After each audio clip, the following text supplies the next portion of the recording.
振兴五倍券政策大转弯，渴望不用拿1000直接免费领。行政院13号晚间声明，民众换购五倍券要付的1000元，评估全由政府负担。周一听取立院党团意见后，就会拍板。直接就是给5000嘛，自己还要再掏钱，感觉就是差很多。有些族群来说，他可能经济负担比较大，不用掏1000换5000，民众喊更有感。回顾五倍券政策时间点，7月29，政院透露将推五倍券，定调1000元换购，但蓝绿都有杂音。12号，正国会8名立委联名主张直接发券，当天政院追加，领过纾困4.0的900万人也能免费。不过隔天英系10名立委却同步发图卡，主张全民免付1000元。终于，政院在晚间7点半发声明，决定讨论1000全由政府负担。非常感谢苏院长跟行政院团队能够接地气，这么快做了这样的一个决定，接到好多民众的电话。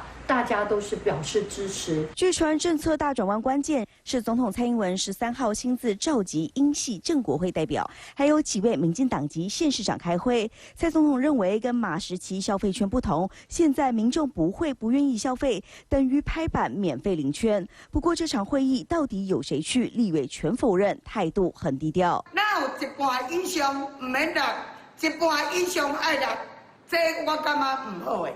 感谢咱行政院长针对振兴券的方案，五倍券免付1000，预算初估约1250亿。周一政院跟党籍立委讨论方案，就会正式出炉。3立新闻黄大丰、周宁台北报道。